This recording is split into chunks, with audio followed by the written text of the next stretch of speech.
Welcome to EECO Asks Why. Today we have a hero conversation I'm very excited to have with me, Jerry Foster, who's the Chief Technology Officer at Plex Systems. So welcome, Jerry. Thank you, Chris. Thank you so much. I'm so excited to have you here, sir. I'm really looking forward to just hearing your story.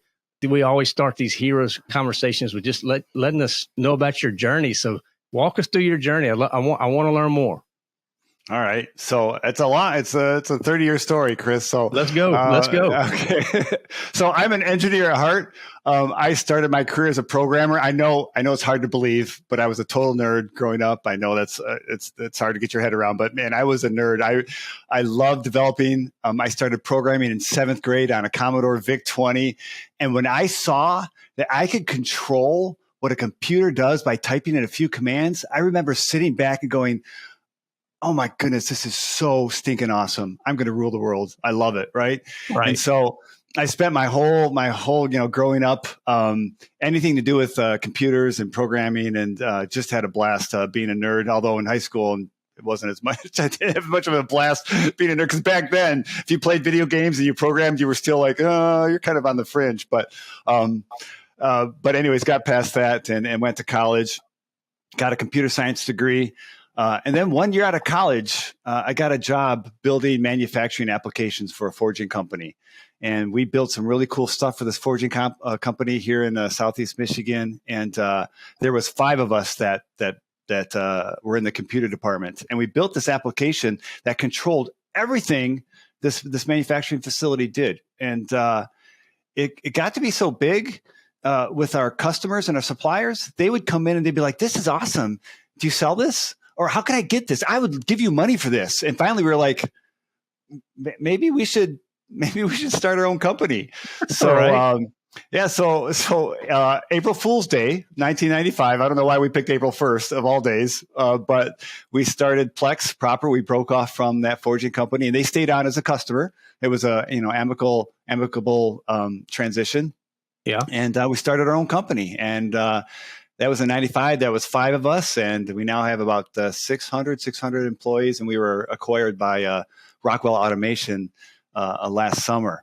So that's what happened to the company. And for myself, through that time, as the company grew, I kind of transitioned into more of a leadership role. And of course, for a startup, boy, I did sales, implementations, product management, programming. Anything that we needed, we did it. We did it all. And many hats. Yes. Which was good, because I started losing my hair, and so I could cover that out. Right. So, then I started expanding my reach kind of outside the company, as far as kind of an external face, speaking at conferences, writing articles. And I really enjoyed that. And along the way, I ended up being in charge of the entire engineering department at Plex. But as we grew, I realized 2 things. First, we had done some cutting edge stuff at Plex. We were first in the cloud. We were one of the first to use real-time mobile devices in a factory. But as we moved out of that startup phase, we became really focused on the customer, which isn't a bad thing. But we were really focused on features and capabilities, right? Because we had really small competitors like SAP and Microsoft. And so we had to really make sure we were doing good by our customers. But it meant we started to drift away from that innovation that had been our lifeblood. So I decided, you know what, I want to make sure that we don't lose focus on that. So I promoted one of the strongest leaders on my team to be a peer, and he took over the engineers. And I took a smaller team, and we've dedicated ourselves to research and innovation, specifically what cutting edge technology is coming for manufacturing that we need to be prepared for, that our customers need to be prepared for. And that's where I spent the last 10 or 12 years of my career researching, really cool stuff like augmented reality, artificial intelligence, mind control devices, all kinds of cool stuff that we might someday find on the shop floor. That is so awesome. So, I mean, you're living a dream. It just sounds like incredible story. Now, you're one of the original, what'd you say, 5 original founders? Yeah. Where did the name Plex come from? That's a great question, right? So the software and the company actually used to be called Plexus, Plexus, like Okay. your solar plexus. It means where everything comes together in a centralized spot. And that's why we called it Plexus, because Plexus was the centralized brain for everything that happened in a manufacturing company. But after we broke off on our own, we found out that there was another software company that had the name trademark, had the name Plexus, and we had to change the name, and we didn't know Plexus was such ingrained in our brains and our customers. We just shortened it to Plex, and that's how we got the name Plex. So I was just curiosity got the best of me on that. So I had to know. You know, what's ironic though? What's ironic is there's now a media software company called Plex, and a lot of people sometimes I get calls and emails that like my media software is not working. What are you going to do about it? I'm like, nothing. Right. I'm not going to do a thing. so I love it. Well, thank you so much for unpacking your story. That was incredible. Loved hearing that. You already mentioned you're on the front lines for innovation. You're having wonderful conversations. You're hearing the manufacturing directly, the challenges they have. So what are you hearing? What are the primary challenges that industry is coming to you that you're trying to solve? Yeah. So the thing that we're hearing over and over over the last couple of years, and when we get our customers together and say, okay, what's going on? Every single one of them, this is top of the list, is labor shortage. Yeah. And it's only going to get worse. They're predicting that by 2030, there's going to be 2 million open jobs, unfilled jobs in manufacturing. And I've never seen a challenge like this. I've been in manufacturing my entire career, and this cultural shift in work mentality, like we've seen the last couple of years, it's been amazing. And we're not going back, right? I don't think we're putting the genie back in the bottle there. But I think manufacturing output and capability is going to be effectively throttled until we can solve this, which is going to come in the form of both combination of recruiting skilled workers, training, upskilling existing workers, and all the people parts of that, as well as robotics, artificial intelligence, and automation. That's the only way we're going to solve that. So, well, I mean, is there a stigma or something with manufacturing? Maybe debunk something for us. I mean, a lot of people still think dark, dirty, dangerous. I mean, is that still out there? And love your input here. I think it is. I think that's one of the biggest myths that we have to overcome. It's still out there. Manufacturing is a dirty, dead-end job. I think that's what people think. But this isn't your father's manufacturing anymore. And so we have generations of kids now that they've only known technology and mobile and tablets, right? And they need to understand that manufacturing is high tech now. It requires significant skills. It's challenging. It's much safer than it used to be, and it can be an extremely rewarding career. And it can really sustain your lifestyle and provide a very comfortable a life for you. In fact, in 2021, I just read this: the average pay and benefits for manufacturing workers, now it's pay and benefits combined, was over $96,000, and that's compelling. So that's important. And I think the other thing that's important that we continue to push is this stat. Manufacturers perform almost 58% of all private sector R&D in this country. They drive more innovation than any other sector. So if you want technology, if you want challenge, if you want innovation, then modern manufacturing is where it's at. Absolutely. What was that stat? 58%. 58% of all private sector R&D is driven by manufacturing. That's crazy. Unreal. So yes, I mean, it's a definite need out there. I mean, and we're hearing the same issues with the labor shortage. And so maybe we got some listeners that I'm sure they're just tuning in this because they see that we're talking to the chief technology officer at this software company, and they're looking for some advice, Jerry. So if they're getting ready to enter industry, what are you going to tell them? What advice would you give them to for one, come into manufacturing, enter this field, but help them along the way. So be a big brother mentor here and share some advice. That's funny. The first thing I was going to say is, come on in. We need you, right? That's exactly what you said. That's the first thing. So if you're worried about like, where is my career going to, where can I go in a career? Manufacturing has got so many possibilities. The field is wide open. And I would say two things. One, many of these jobs don't require college education. There's so many areas that are exciting and fulfilling.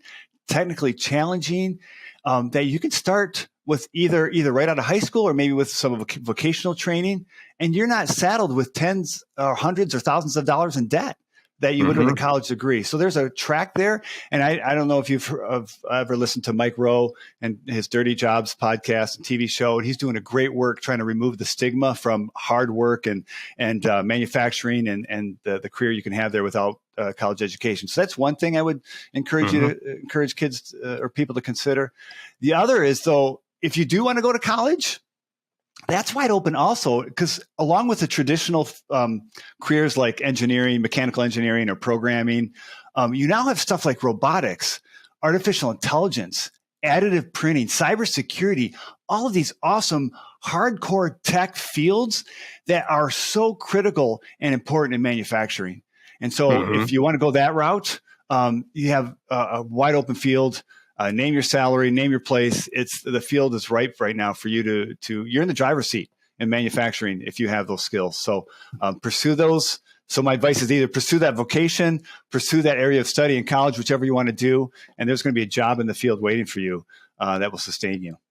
Yeah, and I think to your point too, whether you go VOTech or whether you go the technical route through like engineering school, again, these are transferable skills wherever you want to live in this world. You will have employment and actually really good employment, right? Yes. And we're talking to customers and they're like, we've had open recs for, 100, 150 employees, or dozens here, dozens there, all in it.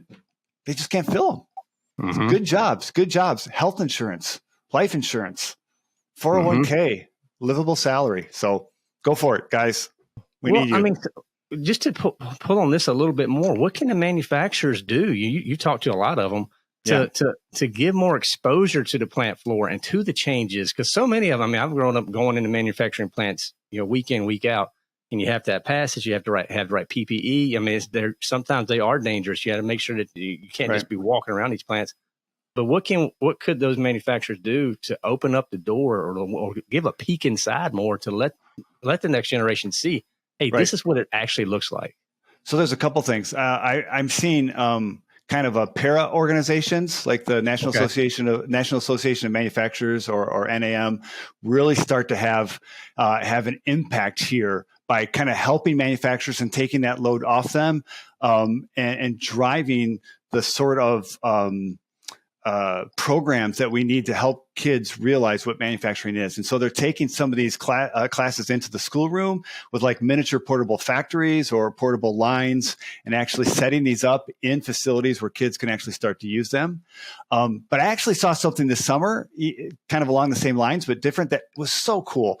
I was at the International Manufacturing Technology Show in Chicago, huge show, 15,000 people there, tons of manufacturing operations and technology on display, just a huge conference. And day after day, I saw teachers parading their classrooms through this conference to show them what was happening in manufacturing. And I think that the organizers of the conference were helping with that. I think there was a program that they had built so that teachers could bring their kids. Of course, what teachers doesn't want to get their kids out of the classroom and kind of hand them over to someone else for a while? And the kids love getting out, and they are walking through these huge expo halls with these massive machines and the technology and the computers and the tablets and the robotics. And it was just a huge, cool thing that I've never seen before. I've been going to conferences my whole life.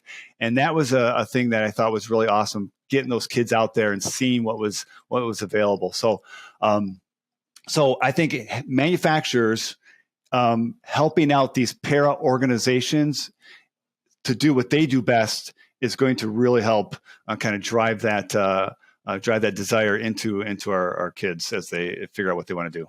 I love it. I also think there's an opportunity for the parents, at the dinner table, having conversations with kids and embracing, hey, maybe taking the initiative and show that type of stuff. Or you can reach out to a lot of these manufacturers and they have, open tours and plant days where you can actually get a peek inside, but just, celebrating it more versus, the whole stigma's just got to change. We need to celebrate this manufacturing journey that many would take versus, because again, that 4-year degree is not for everyone, but there are opportunities to get in these manufacturing plants and have a wonderful career. Right. And I've even seen Plex has done this, and I've seen a number of manufacturers do this. They've started first hands-on supporting First Robotics. I don't know if you ever heard of First Robotics, which is a great entry point into robotics and what they do. And it's a great segue from that into just doing what you do there. Hey, I can do that for a living. I can build robots for a living. Right. And see that actually do something really awesome. And so it's a great way for manufacturers to get hands-on in that effort. I love it. What the last question I got for you on the professional path, and then we're going to get off and talk to you outside of work. But from a professional standpoint, when you had a great day and you crushed it, you're coming home, you're feeling good. You have so much joy in your heart. What did you do that day? What did you accomplish? So it's interesting, and I'll answer that kind of in the progression of my career, because like I said, I started as a programmer, right? So when I was a programmer, that was easy. When I would finish a solution and I would show the customer and they were like, oh my goodness, this is awesome. This is going to make my life so much easier. Thank you. I was like, I was on cloud nine, right? But when I moved away from that kind of building block kind of job of programming and started doing leadership and speaking, I had to find satisfaction in more intangible moments, if you will. Mm-hmm. And so that was kind of a journey in the middle there of my career. Not that I was feeling unfulfilled, but it was different. I had to figure out, where do I find that satisfaction? And these days, one of the things I love the most is when I give a talk or a presentation and I'm able to present like a complicated technology or a concept in a way that makes sense to my audience. They're usually hardcore manufacturers. They're usually extremely smart, but maybe not always tech savvy. Mm-hmm. And drawing that, those connecting the dots for them, and those lights go on and they start asking questions, and they come up to me after the talk and they have all these questions. And I feel like that was cool. I enjoyed that. I loved it. And I feel really good about doing that. Well, I can totally see why. I mean, you've connected so many dots just for being doing these podcasts. This has been wonderful, Jerry. Well, thank you. So let's get off the professional path for our last little bit together and talk about you outside of work, outside of your career at Plex. What's some hobbies you got going on? Oh man, I love riding motorcycles. I got a big motorcycle that I ride with my wife quite a bit. Enjoy that. I love playing video games. I know that's a shocker. But one of the hobbies that I love the most is playing racquetball. I love the sport. I play it whenever I can. I play in several state and national tournaments every year, as well as my local club. It's unfortunate. It was huge in the United States in the 70s and 80s, absolutely huge. And I kind of got in after that, so I missed that. It's kind of a dying sport right now. It's mostly played by old men. So on nights when we play, we spend half the time playing, and then the other half of the time sitting around complaining about whatever injury that we're currently recovering from or trying to recover from. So that's what I do for fun. Okay. Well, I've never hit the racquetball court, but I may have to try that. You should. I am curious now. I'm a motorcycle guy myself. So what type of motorcycle are you riding? So I just bought a 2022 Indian Pursuit. Okay. Yeah. I had a Goldwing that I really loved. But I now have the Pursuit. It's a big touring machine that Indian just put out. It's first year. It's out. I haven't heard of that one. So is it like a Goldwing, like cruiser style? It's more like you could compare it to a Harley Road Glide. So okay. Well, yeah.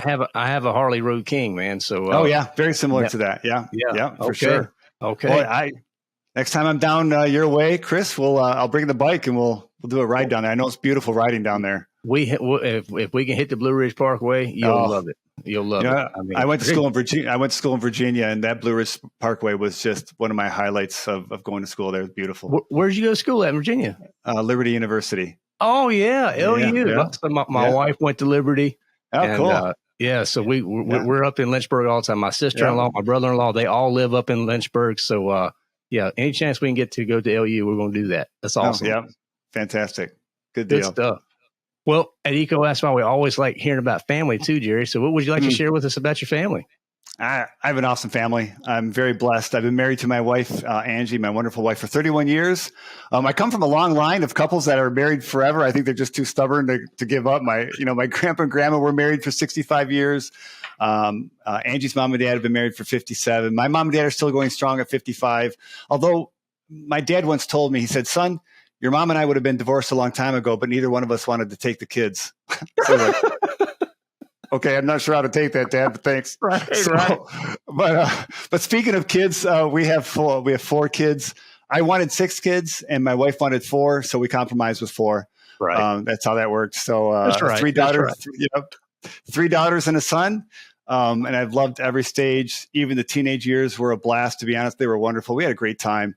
But we have successfully booted them all out of the house as of just this summer, and so we are now officially empty nesters. So I love it, although it's different. It's quiet. It's quiet. Yeah. Now, is your son the youngest? Yes, he is. So he's got my wife as his mom and 3 daughters as his mom also. They can't help but to mother him growing up, right? It was just comes natural. Our son was pretty laid back. He took it in stride, but we often had to tell the girls, we're like, okay, let's review. You are the sister and we are the parents. Right. Got it. Right. Yeah. Just have a good alignment check. That's exactly. right. Yeah, exactly. So good time. Thank you for sharing so much about your family. I love to hear that. Sounds like you guys. And one more thing. Yes, my first grandchild around Thanksgiving will be coming. Oh, awesome. Well, we'll be praying for a healthy delivery thank there. You. Part of the conversations on with our heroes, we love to hear, like, what do you enjoy? Podcasts, books, just resources that you enjoy consuming. It could be just for fun, or it could be for personal professional development. But just what do you enjoy listening to or watching? Yeah, so I'm not a big podcast listener. Okay. I find myself getting impatient. Like, I feel like if I'm reading this, I could skip to where I needed, the interesting part right away. But I'll tell you the secret for podcasts. So the secret for podcasts is 2 times speed. Okay. I never listen to any podcast at one time. It's That's always fascinating, Chris. It never crossed my mind. I'm going to have to do that. So that's the secret. Yeah. So although there is one podcast that I think has been very valuable. It's called the Manufacturing Happy Hour with Chris Lukey. So I recommend that. But I love to read, and I love to read professionally. I love to read for entertainment. One of the best books I've ever read is called Fire Someone Today by Bob Pritchett. It's kind of got a provocative title, but there's some fantastic nuggets in there, especially if you're a small business owner. But even if you're a manager or you lead people, it's a great book. Another book that was very influential to me was it's called Peopleware: Productive Projects and Teams by Tom DeMarco. Okay, fantastic book. It really shaped how I thought about managing people.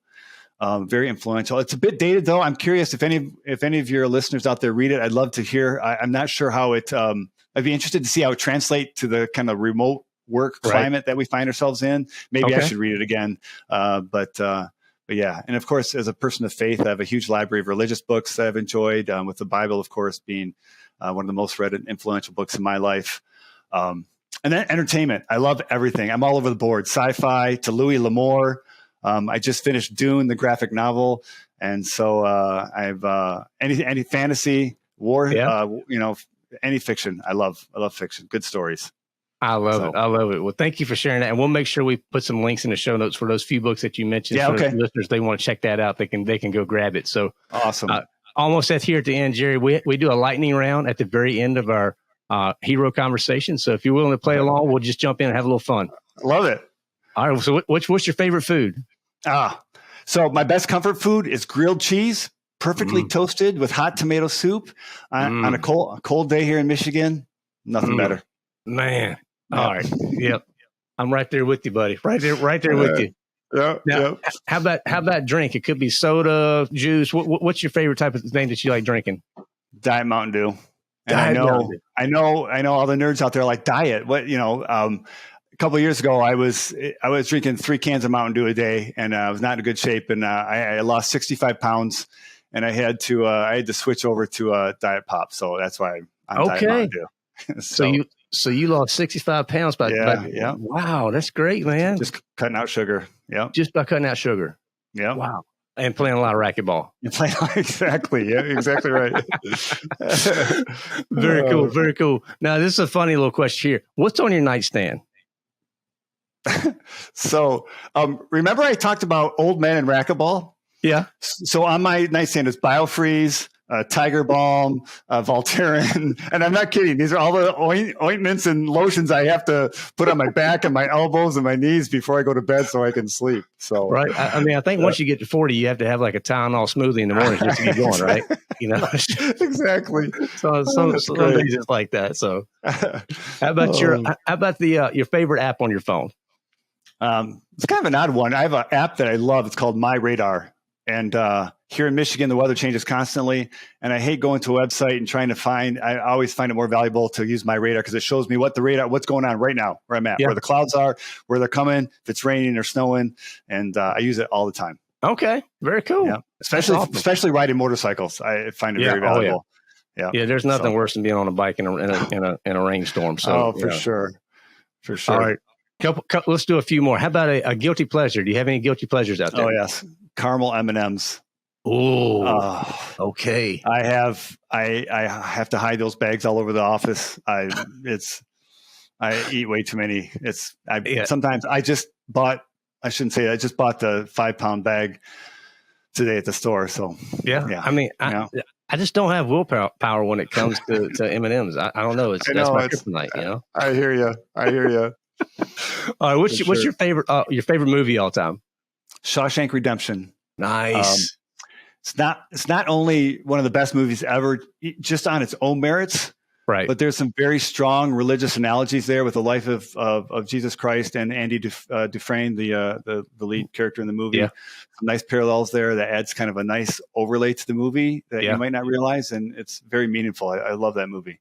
Awesome. Yeah. How about a show or series? Anything that you're watching or you're keeping up with? So not that I'm keeping up with, but the best TV show ever made is a sci-fi show called Firefly. And my wife and I watch it over and over regularly. And nice. I will always hate Fox for canceling that series prematurely. I will bear that grudge till I die. I hear you. So you mentioned Faith a few times. Have you watched any of The Chosen yet?